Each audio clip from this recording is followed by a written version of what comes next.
quelques mois avant de se retirer définitivement dans sa maison où il se donnera la mort par étouffement, Bernard Buffet, déjà affaibli par la maladie, accorde sa dernière interview. Il reçoit pour la première fois une télévision dans sa maison de Montmartre. C'est l'ultime interview testament d'un des grands peintres de ce siècle.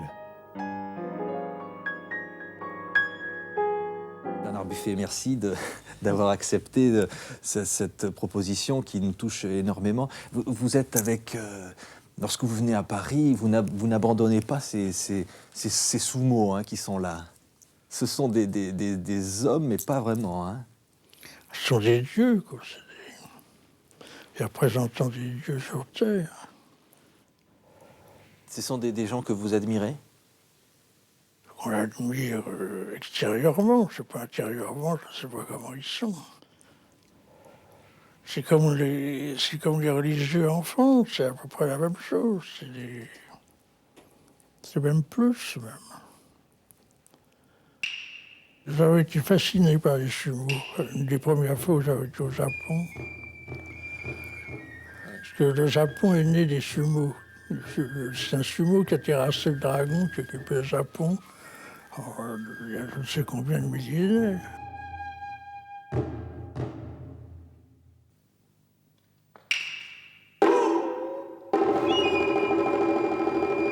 Mais il y a une discipline très dure contre eux, pour apprendre. C'est un travail. Oh là là, oui, ils sont choisis par des villages. Il faut déjà qu'ils aient une taille. Qu'à 14 ans, ils mesurent déjà près de 2 mètres.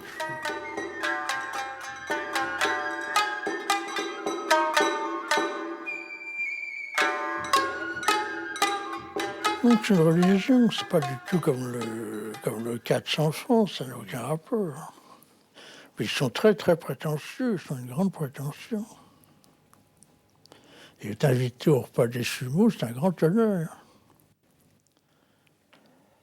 Je ne sais pas pourquoi, en voyant ces sous-mots, je pense aux clowns que vous avez si bien peints, avec le côté tragique de leur regard, et puis avec cet accoutrement extravagant, ces couleurs criardes qui font qu'ils parlent aux autres hommes, ces clowns. C'est les gens les plus sinistres qui existent. Vous avez souvent dit que, en peignant les clowns, ce n'était pas l'enfance que vous vouliez voir à travers eux. Non, mais j'ai jamais été au cirque étant enfant. Vous n'avez jamais été au cirque? Non, Pourquoi? je sais pas. Ça vous intéressait pas? Non, parce que mes parents n'ont pas emmené. Après, j'ai découvert les clowns.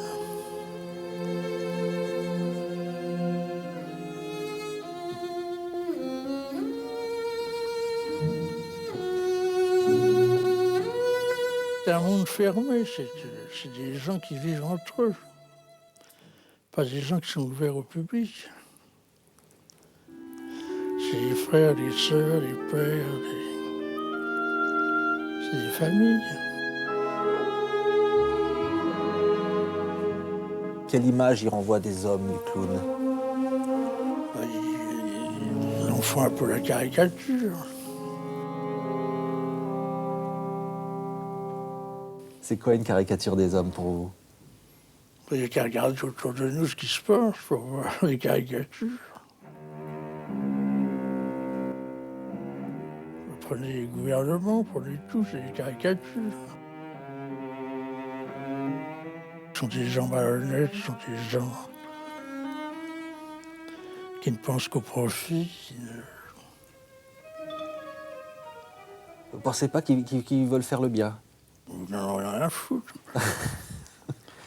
Vous n'avez jamais peint des... Si, vous avez peint le général de Gaulle. Vous n'avez pas... Ah ben lui, c'est une exception. Ah bon? Bah oui, en plus, c'était pour le grand magazine américain Time, et vous avez fait un portrait, disons, flatteur du général. Et lui était vraiment quelqu'un d'intègre, qui a intégrité même. Parce qu'il n'a jamais touché d'argent ni quoi que ce soit. Vous êtes déçu des hommes un peu, hein?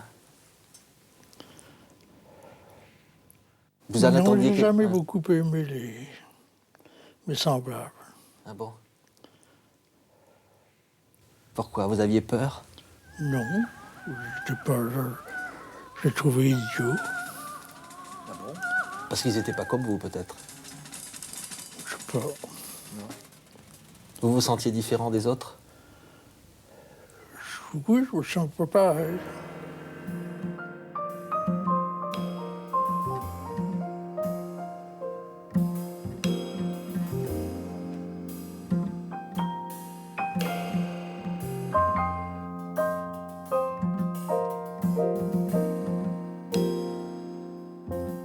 C'est que je ne vis que pour la peinture. Il n'y a que la peinture qui m'intéresse.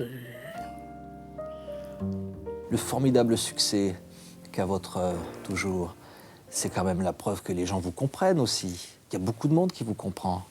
Après ça, les gens peuvent apprécier la peinture, c'est leur droit. Et vous n'appréciez pas les gens. Ouais, non.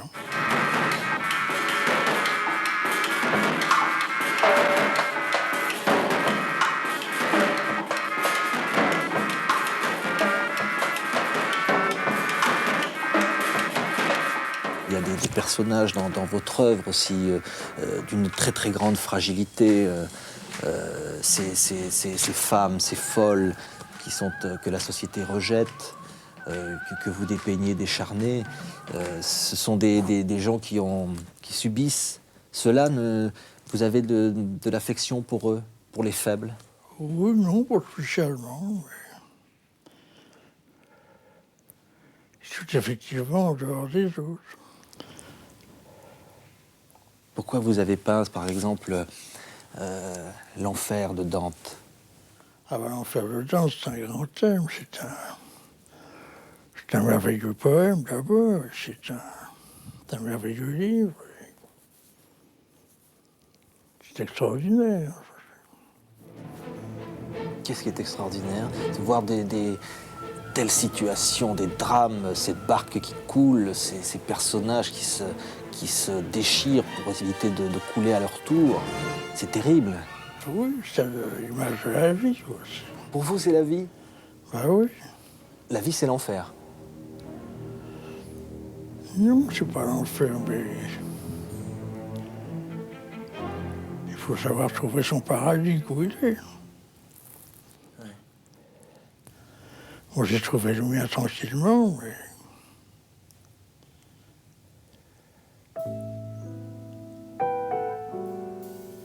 C'est quoi ce paradis? c'est la peinture. Sans la peinture, c'est... D'abord, quand je ne travaille pas, je suis quelqu'un d'exécrable.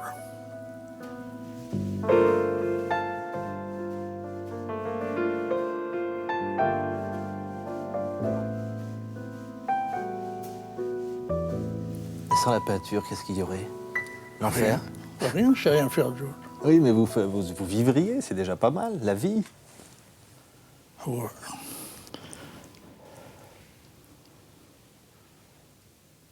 Les écorchés que vous avez peints, par exemple. Ces personnages, dont on dit, ils n'ont plus rien sur le corps, et ils n'ont même plus de larmes pour pleurer, et ils regardent les autres hommes. C'est l'image de certaines gens.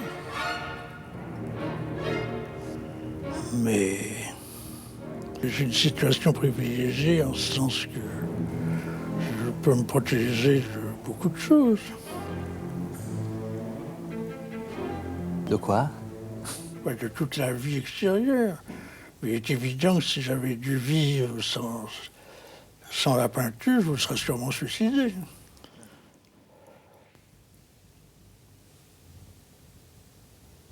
Et pourquoi? Parce que je ne trouve pas que la vie a un grand intérêt.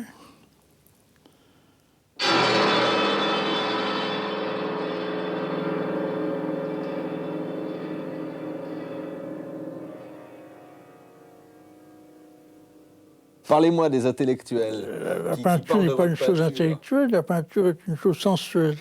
Oui. Ça n'a aucun rapport. Bah alors les intellectuels qui disent ouais, Buffet, c'est trop misérabiliste, c'est trop simple, sont des traits. Oh, j'en ai tellement entendu. Ça fait 50 ans que j'en entends. Je suis rodé. Vous pensez qu'il y a des gens qui comprennent rien à la peinture? Ah ben oui, comme il y a des gens qui ne comprennent rien à la musique, c'est la même chose.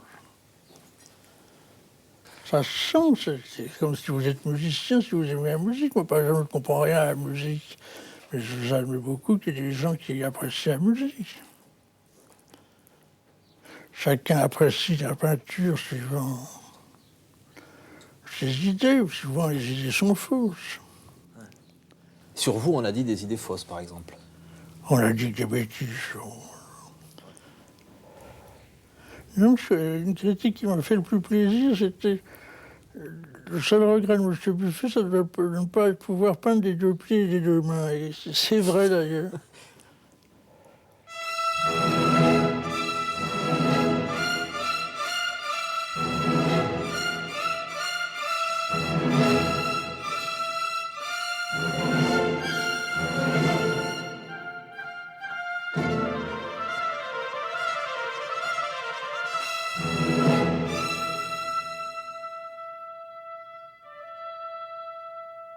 Quand vous avez commencé à peindre Annabelle pour la première fois, vous vous en souvenez? Ah oui, c'était en 58, quelque chose comme ça. 40 ans. 40 ans. C'est la première chose que vous avez pensé en la voyant, c'était de vous dire je veux la peindre? Non, pas vraiment, non. J'espère que non. Et c'est venu, J'espère qu'il a pensé à autre chose. et c'est venu tout de suite après? C'est venu tout de suite après? C'est venu en même temps. Et la première chose que vous avez peint d'Annabelle, c'est son visage, évidemment.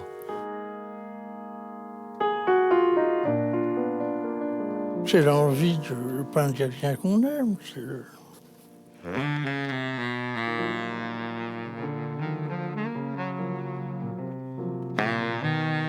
les yeux comptent beaucoup.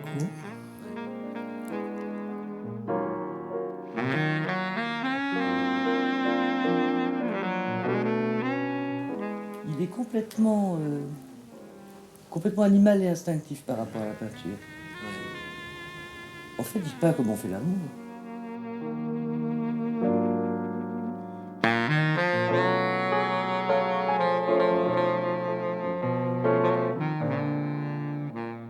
Je ne sais pas pourquoi, mais je pense en ce moment à des peintures terribles, les horreurs de la guerre.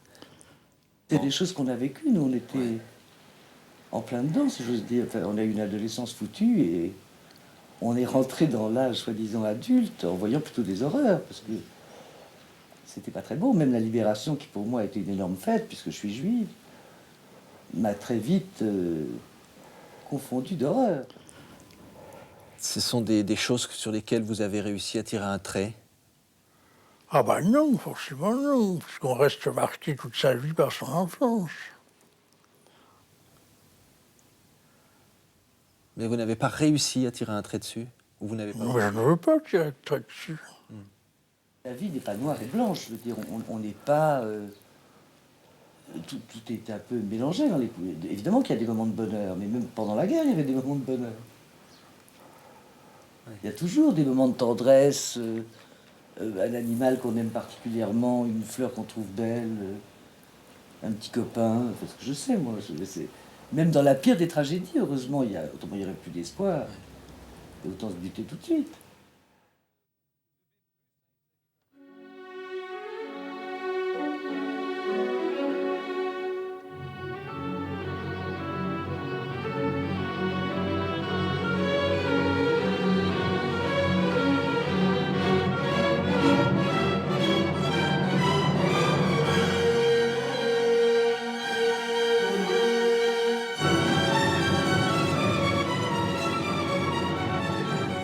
Dans la vie de tous les jours, Bernard est quelqu'un de très gai déjà. Ouais. De gai, de drôle, de gourmand, de plein d'humour. C'est pas du tout le monsieur tragique qu'on imagine. Moi, je vis avec deux hommes. Bon, je vis avec un peintre pour lequel moi j'ai eu une profonde admiration. C'est normal, je suis un peu de parti pris. Mais c'est pas l'homme avec qui je vis. L'homme avec qui je vis, c'est Bernard tout court, c'est pas du tout le même. Ouais. Vous vous voyez comment quand vous vous dessinez, quand vous vous peignez? Après, ça dépend des moments. Ça dépend des moments. Mais pas forcément tendrement.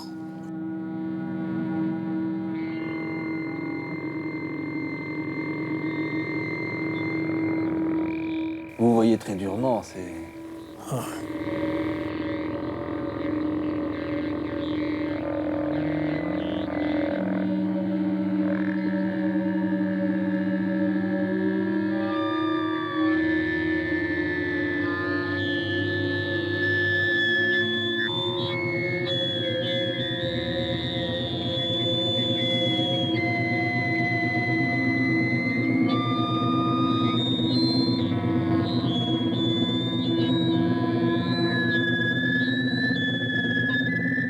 Pourquoi vous êtes dur envers vous comme ça? Je sais pas, parce qu'il faut toujours chercher une perfection.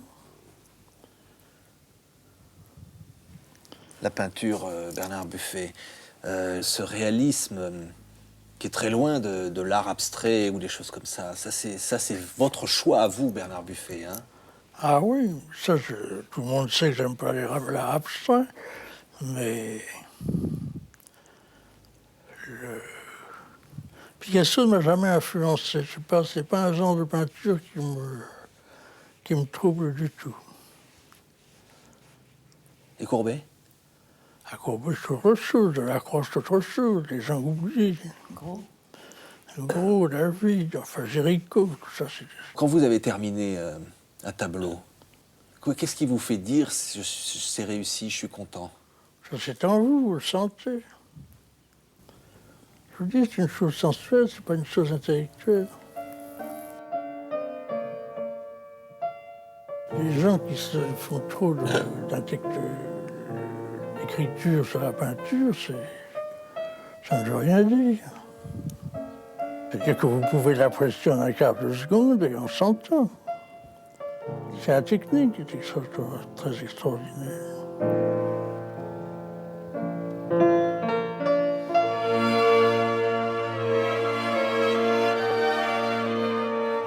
Vous avez l'impression que vous n'aurez pas le temps de peindre tout ce que vous auriez envie de peindre? Ben non, parce qu'on ne rajeunit pas. J'avais 70 ans et ça fait quand même déjà un certain âge. Donc il faut aller très vite? J'ai jamais autant travaillé que depuis ces dernières années. C'est vrai. Et lorsque tout s'arrêtera un jour, que vous partirez ailleurs, vous savez ce que ce sera? Ah, ça, la postérité, ça, je sais pas, on ne sait pas ce que c'est que la postérité. La mort, vous savez un peu ce que c'est? Non, j'ai pas peur de la mort, non.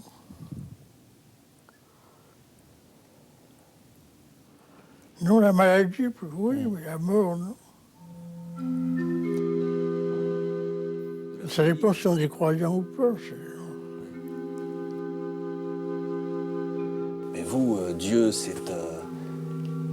Dieu, le calvaire, vous l'avez peint, et les églises aussi que vous avez peint, et puis vos œuvres sont au Vatican. Mais moi, je suis croyant, alors je Oui. sais pas. Profondément.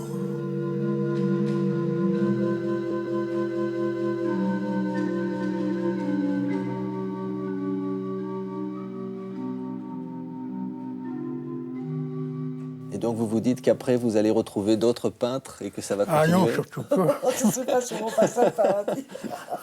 Ça, c'est l'enfer. Pourquoi?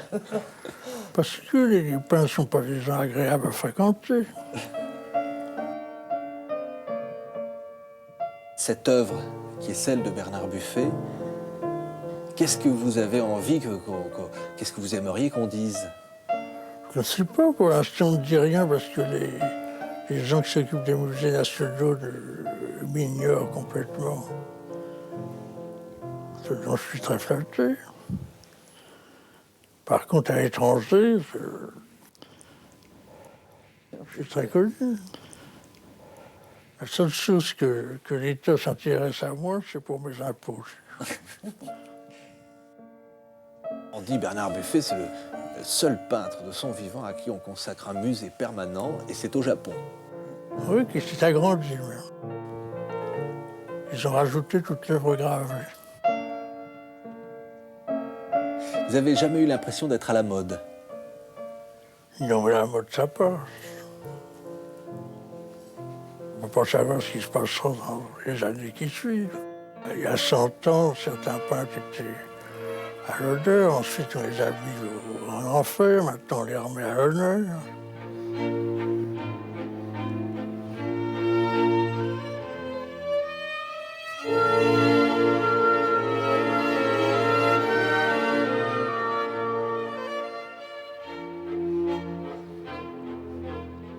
Là, vous êtes à l'honneur en ce moment plutôt? Ça dépend. Ça dépend où. Pas en France en tout cas. Les gens ne connaissent pas d'ailleurs mon œuvre. En tout cas très mal. La peinture, c'est quoi pour vous? C'est tout. C'est toute ma vie. C'est le bonheur? J'ai réussi, grâce à une petite réussite, à pouvoir me préserver et vivre la vie que je mène. C'est un message d'amour alors? Ah ouais. Vous avez peut-être envie de le faire partager à Annabelle? Ah oui, ouais, ça. Nous, on ne fait qu'un.